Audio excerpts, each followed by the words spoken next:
Hello friends, कैसे हैं आप। मुझे उम्मीद है आप लोग बहुत अच्छे होंगे और बहुत सेहतमंद होंगे। मैं आज आप लोगों के सामने आया हूं क्योंकि आज मैं आप लोगों को कुछ ऐसे मिथ्स और फैक्ट्स के बारे में बताना चाहता हूं। कुछ ऐसे मिथ्स हैं जो ऑर्थोपेडिक्स में कॉमनली लोग समझते हैं कि वो सही हैं, लेकिन वो गलत होते हैं, और कुछ ऐसे फैक्ट्स हैं जिनका जानना हमें बहुत ज़रूरी है। तो चलिए हम स्टार्ट करते हैं अपना वीडियो। मेरा नाम डॉक्टर अहमद सिद्दीकी है। आपको वीडियो ज़रूर यूज़फुल लगेगी और मुझे उम्मीद है आपको इससे फ़ायदा होगा। नहीं, ये बिल्कुल गलत बात है। ऐसे कोई बात नहीं है, ये सरासर गलत है। बहुत सारी ऐसी बीमारियां होती हैं जो बच्चों में होती हैं, कैल्शियम की कमी से, विटामिन डी की कमी से। जवानों में भी होती है, बच्चों में जैसे कि रिकेट्स, बड़ों में ऑस्टियोमैलेशिया यानी हड्डी की कमज़ोरी, और बहुत सारी ऐसी बीमारियां हैं जो जवानों में भी होती हैं। तो ये सरासर गलत बात है। इस चीज़ को हमें दिमाग से निकाल देना चाहिए कि उम्र बढ़ने के साथ ही हड्डी बीमारी किसी भी लेवल पे किसी भी एज में हो सकती है। तो अपनी हड्डियों का ज़रूर ख्याल रखें हर एज में, चाहे कुछ भी हो जाए। हम लोग बचपन में एक कहानी सुनते थे, एक शॉर्ट्स आता था या एक वीडियो आता था दूरदर्शन पे कि दूध दूध दूध हड्डी मजबूत, पियो दूध और वंडरफुल, ये सब जो भी रहता था। तो ऐसा नहीं है कि दूध पीने से फ़ायदे नहीं है, बहुत फ़ायदे हैं दूध पीने के, लेकिन सिर्फ दूध पीने से आपकी हड्डी मजबूत हो जाएगी और आप बिल्कुल फिट हो जाएंगे, ऐसा नहीं है। क्योंकि सिर्फ दूध पीने से आपको कैल्शियम मिलेगा, विटामिन डी भी थोड़ा मिलता है, लेकिन दूध का एब्जॉर्प्शन देखा जाता है। अगर आप प्रॉपरली विटामिन डी सप्लीमेंटेशन नहीं करते हैं, एक्सरसाइज नहीं करते हैं, अपनी हड्डियों का ख्याल नहीं रखते हैं, मोबिलिटी नहीं रखते हैं, तो आप यकीन करिए दूध पीजिए चाहे कुछ भी पीजिए, आपकी हड्डियां मजबूत नहीं रह सकती। तो अच्छी हड्डी, मजबूत हड्डी के लिए दूध तो ठीक है, अच्छी बात है, लेकिन दूध के साथ आपको एक्सरसाइज भी करनी चाहिए, आपको मोबिलिटी भी रखनी पड़ेगी और विटामिन डी सप्लीमेंटेशन का भी ख्याल रखना पड़ेगा। मुझे उम्मीद है कि इस सवाल का जवाब आपको मिल गया होगा। हर बोन डिजीज में दर्द होना लाजमी नहीं है। एक बहुत कॉमन बीमारी है जो मेरे ख्याल से आजकल 60-70% लोगों को हो रही है, जिसको ऑस्टियोपोरोसिस कहते हैं।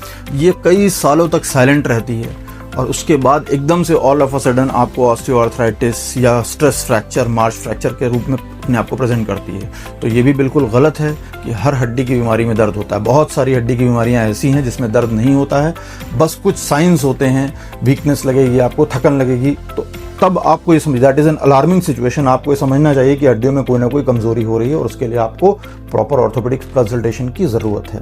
तो ये बिल्कुल मिथ है। फैक्ट ये है, हर हड्डी की बीमारी में दर्द हो ऐसा ज़रूरी नहीं है।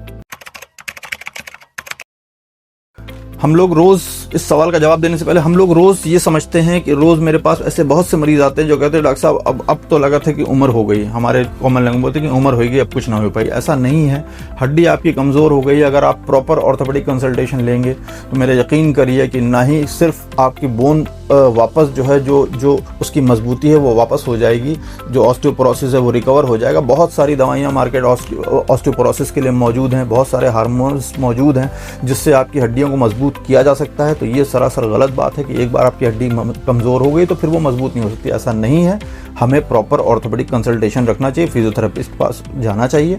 आप मेरा यकीन करिए कि ये बिल्कुल गलत बात है। एक बार हड्डी कमज़ोर हो गई, अगर हम अपने ऊपर ध्यान देंगे और अगर प्रॉपर ऑर्थोपेडिक कंसल्टेशन लेंगे तो 100% वापस वैसे ही हो सकते हैं जैसे हम पहले थे।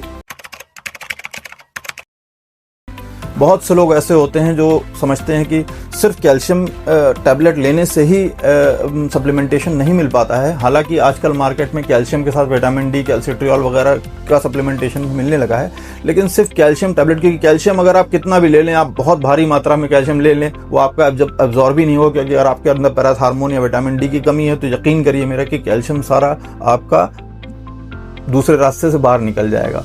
तो मुझे लगता है कि सिर्फ कैल्शियम सप्लीमेंटेशन या कैल्शियम टैबलेट खाने से फ़ायदा नहीं होगा, बाकी चीज़ों को भी साथ में ध्यान रखना है, क्योंकि ये एक बहुत वास्ट चीज़ है समझने की कि कैल्शियम मेटाबॉलिज्म, विटामिन डी और पैराथार्मोन, एक तरह का हार्मोन होता है जो हमारे पैराथायरॉइड ग्लैंड में पाया जाता है, तो उसकी वजह से ही कैल्शियम अब्जॉर्प्शन होता है। फिर हड्डियों में घुसाने के लिए एक अलग ऑल टुगेदर डिफरेंट मेटाबॉलिज्म है। तो सिर्फ कैल्शियम सप्लीमेंटेशन से हमारी हड्डी मजबूत हो जाएगी या सही रहेगी, ये बिल्कुल गलत है। बाकी चीज़ों का भी ध्यान रखना ज़रूरी है।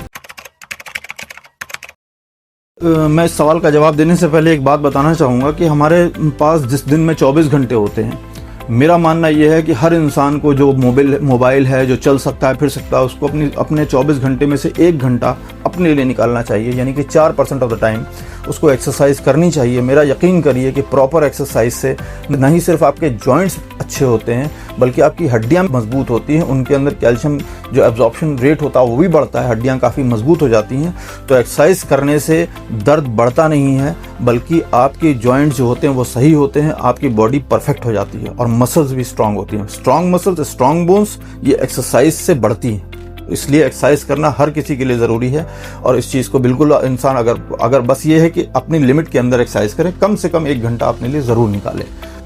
और मेरी बात को याद रखिएगा, सही जानकारी ही बेहतर इलाज का पहला कदम है। तो दोस्तों, मैं डॉक्टर अहमद, मिलते हैं अपने अगले वीडियो में। तब तक आप लोग एक्टिव रहिए, हेल्दी रहिए और अपनी हड्डियों और जोड़ों का ख्याल रखिए।